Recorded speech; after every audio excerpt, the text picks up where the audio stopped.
예, 반갑습니다. 제가 며칠 전에 고승국 TV에 출연을 해서 홍준표 의원에 대해서 여러 가지 얘기할 거리가 있었습니다. 그러니까 홍준표 의원의 국민의힘 복당은 당연한 것이고, 지금 야권 전체에서, 정치권 전체에서도 김종인을 제외한다면 최고의 경륜가를 꼽으라고 한다면 홍준표를 꼽아야 한다. 야권이 가지고 있는 큰 자산이다. 이런 얘기를 했습니다. 덧붙여서 좀 재밌는 얘기로, 홍준표 복당이 계속 거절되고 있을 때 김종인에게 기자들이 질문을 한 적이 있습니다. 왜 다른 사람들은 복당이 되는데 홍준표만 복당이 되지 않느냐? 당연히 물을 수 있는 것 아닙니까? 그 대답이, 김종인의 대답이, 다른 사람들은 복당 신청서를 내는데 홍준표는 내지를 않았다. 이렇게 대답을 한 적이 있다는 이야기를 고승국 TV에서 한 적이 있습니다. 홍 의원께서 그 이야기를 듣고 신청서를 내셨는지 모르겠는데, 고승국 TV에서 홍준표 의원이 출연해서 저하고 같이 출연을 했을 때는 이랬습니다. 그래도 국민들이 다 아는 정치인을 꼭 그 신청서를 받아서 복당을 하는 건 아니지 않느냐. 복당을 하는 걸 여러 번 기자회견에서 밝히기도 했는데, 자존심에 관한 문제일 수도 있고요. 그런 말씀을 하셨는데, 복당 신청서를 내시기로 했다고 합니다. 오늘 이제는 돌아가려고 한다 라면서 복당 신청서를 내셨다, 이런 이야기를 했습니다. 그 이야기와 함께 홍준표 의원이 갖고 있는 버릇 중에, 그 말씀 중에 입가에 이렇게 침이 묻으면 손으로 입가에 묻은 그 침을 닦는 그런 버릇이 있습니다. 아주 오래전부터의 버릇이었죠. 그 이야기도 제가 했었습니다. 그걸 참 이렇게 보기 싫어하는 사람들이 있더라.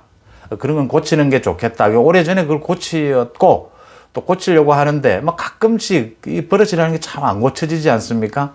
저는 사실은 입가에 침을 닦고 하는 이런 것에 저게 무슨 문제가 있나 그렇게 문제 삼지 않는데, 그걸 또 굉장히 싫어하는, 특히 여성분들 중에서는 그걸 굉장히 이렇게 좀 불결하다 이렇게 생각하시는 분들이 있더라고요. 그래서 제가 그걸 직접 이야기해 주기도 하고 하는데, 그러니까 이게 요즘은 곳곳에 이제 휴지가 있어서 괜찮지만, 사실은 좀 오래전에는 휴지도 귀했지 않습니까? 저도 시골에서 컸는데, 어린 시절을.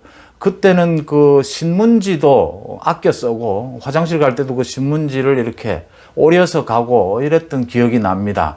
홍준표 의원도 아주 어려운 어린 시절을 보냈던 그런 데서 남아있는 습관이 아닌가 싶습니다. 이제는 그 고쳤다고 하니까, 예, 거의 다 고쳤다고 합니다.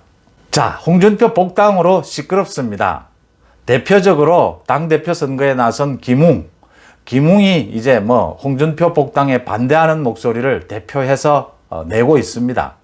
그래서 지금 홍준표의 복당을 놓고 홍준표와 김웅이 이렇게 맞서서 설전을 벌이는 이런 형국이 되어 있습니다.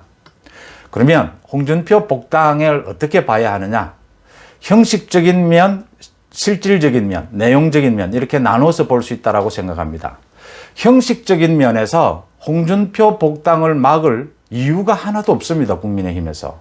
어떤 근거도 없습니다. 지금 복당이 옳으냐 그러냐 여론조사를 하고 비대위원 일부가 복당을 반대한다 이렇게 얘기하는데, 사실은 공개적으로 이야기하는 사람은 그 김웅 의원과 비대위원인 김재섭 비대위원 정도입니다.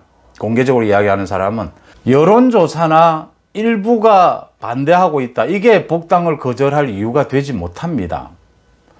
김종인 위원장이 홍준표 복당을 막고 있었던 것은 잘못된 겁니다. 근거도 없는 겁니다. 99%가 반대하고 여론의 99%가 반대한다 하더라도 복당의 요건이 맞다면 복당시켜 주는 것이 공당의 원리입니다.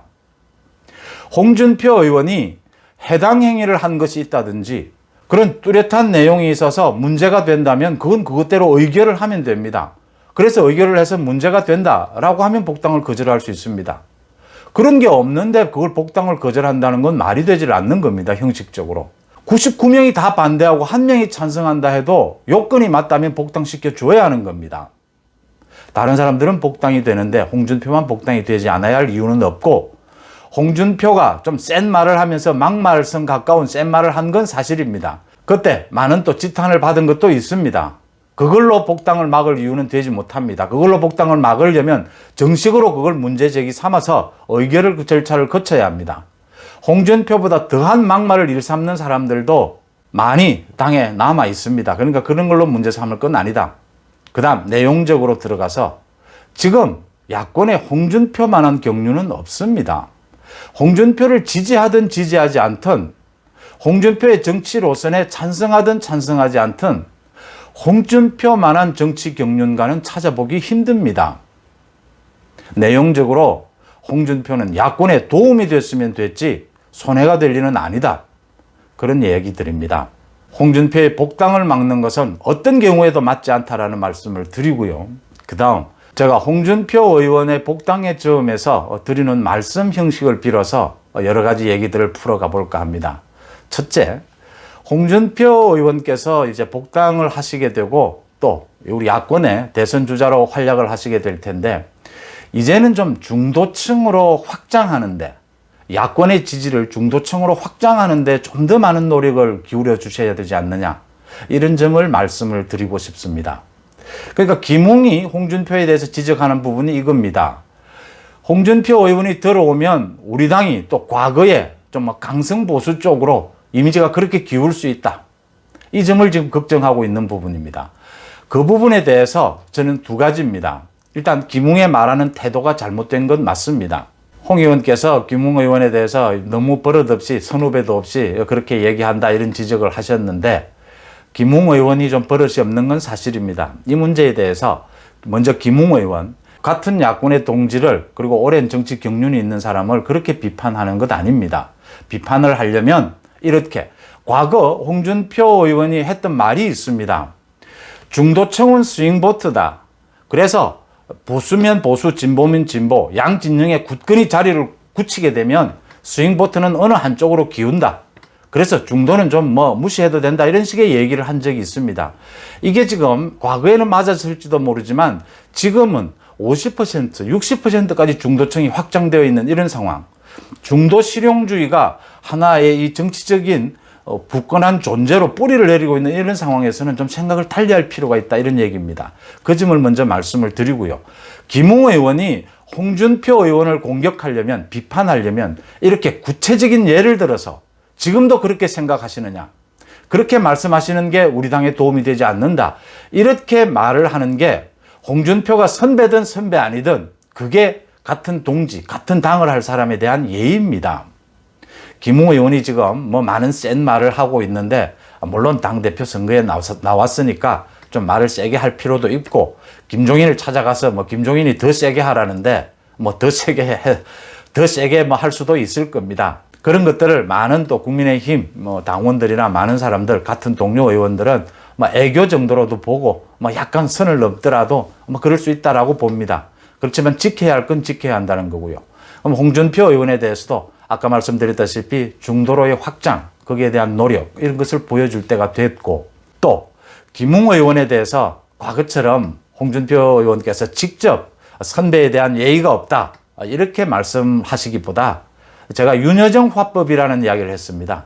이젠 선배 이렇게 이야기하지 말고 같은 동료로서 똑같이 놓고 김웅 의원에 대해서 김웅 의원의 공격에 대해서 나는 이렇게 생각한다. 김웅 의원의 공격이 이런 점은 나는 좀 부당하다고 생각한다. 이렇게 얘기하면 김웅 의원의 버르장머리 없는 부분은 당원들이나 동료 의원들, 국민들이 판단을 하는 거죠. 네.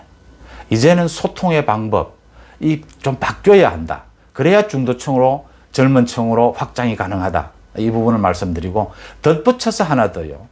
김웅 의원, 이번에 김종인 전 위원장을 찾아가서 좀 더 세게 하라, 이런 말을 듣고 왔는데, 김종인이 이런 말을 했지 않습니까? 김웅에 대해서. 남의 부하가 되지 말고 당당하게 자기 정치를 하라. 그 창피하지 않았습니까, 김웅? 김웅이가 김종인을 왜 찾아갑니까, 이 대목에서? 그 찾아간 사람에게 지금 김웅은 김종인에게 지금 멘토라고 김종인의 부하가 되겠다고 찾아간 것 아닙니까? 김종인이 거기에 대고 남의 부하가 되지 마라. 김웅은 돌아오면서 그걸 부끄러워할 줄 알아야죠. 김웅이 정말 개혁을 주장을 하고 정말 초선 의원도 당대표가 될 수 있다. 될 수 있습니다. 김웅 의원의 출마가 좋은 긍정적인 효과가 많이 있습니다.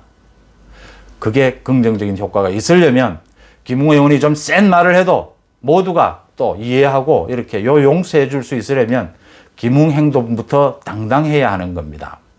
그다음 두 번째로 다시 홍준표 의원에게 드리는 말씀으로 돌아와서 홍준표 의원께서 하시는 그 비난 이 부분에 대해서 좀 수위 조절 부분 있지 않습니까?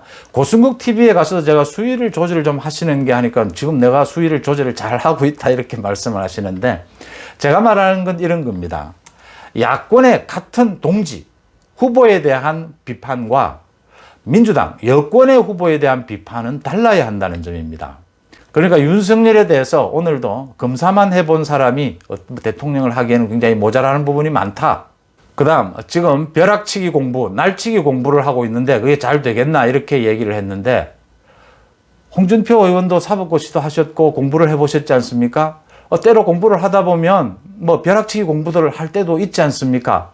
공부를 하다 보면 뭐 날치기 공부를 좀 할 때도 있고 벼락치기 공부도 할 때도 있고 뭐 윤석열 전 총장 같은 경우에도 기본적인 국정 전반에 대한 그 소양이 교양이 없겠습니까? 필요한 부분들을 보완하는 이런 것들이니까 그 가급적이면 야권 내부에서는 자질론에 대한 공격보다는 윤석열에 대해서 좀 윤석열이 앞으로 보완해야 될 것 이런 것들을 비판하고 견제하는 것 정도는 필요하지 않겠느냐 이렇게 보입니다. 대신 이재명에 대해서 지금 자질론에 대해서 공격을 거의 유일하게 하고 계시는데 국민의힘의 윤희숙 의원이 정책적인 뭐 공격을 많이 한다면 지금 홍준표 의원께서는 그 이재명에 대해서 자질론 그 양아치 리더십이다. 리더십이라고 할 수도 없죠. 그 양아치 망나니 짓에 대한 해명부터 해야 된다. 오늘도 그러셨는데 그건 정말 따끔한 일이다. 그것도 좀 더 구체적으로 저번에도 구체적으로 한 말씀하신 적이 있는데 구체적으로 좀 대해서 이재명의 자질론에 대해서는 정말 야권이 전체에 홍준표만한 따끔하고 날카로운 그런 스나이퍼 공격수가 없지 않습니까? 그런 부분들을 좀 보여주시는 건 어떤지 이런 말씀을 드립니다. 그러니까 지금 이재명은 윤석열에 대해서 별로 공격하지 않아요. 이건 지금 적대적 공생관계지 않습니까? 윤석열이 무너지는 것이 이재명에게 지금 달갑지 않은 거죠. 이재명이 지금 여권 내부에서의 위상에 있어서 이렇게 적대적 공생관계를 알기 때문에 이재명은 지금 윤석열을 공격하지 않습니다. 뭐 윤석열과 좋은 경쟁을 했으면 좋겠다 이런 식입니다. 홍준표와 윤석열의 관계는 뭐냐? 이것은 비판적 동지관계 이렇게 할 수 있지 않습니까? 비판은 하지만 결국은 동지지 않습니까? 그런 점에서 좀 수위 조절을 하는 것이 어떻느냐. 그 김종인 위원장에 대한 공격에 있어서도 그 김종인 위원장이 처음 비대위원장으로 왔을 때 그 과거 이제 뇌물 사건까지 꺼내서 이제 공격을 하셨는데 그 부분도 저는 이렇게 생각합니다. 김웅이 그걸 가지고 또 공격했지 않습니까? 오늘 홍준표 의원을 김웅이 선배들에 대해서 험담하는 것부터 배웠느냐 이렇게 하니까 김웅이 그 과거 홍준표가 김종인에 대해서 그 뇌물 받은 것까지를 거론하면서 공격했던 그걸 배워서 지금 내가 하고 있다 이렇게 대받아쳤지 않습니까? 그런 부분에서도 보듯이 김종인을 공격할 수밖에 없는 입장이었습니다. 왜냐하면 이 복당을 안 받아주고 이런 상황이었기 때문에 홍준표 의원으로서는 참 인간적으로도 굉장히 화가 났을 겁니다.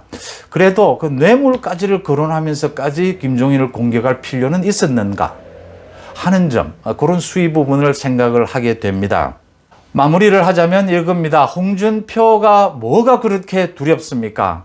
홍준표가 두려운 것이 있다면 김웅이 얘기했다시피 홍준표의 복당으로 인해서 좀 강성 보수의 이미지가 굳어지는 것 아니냐? 아니죠.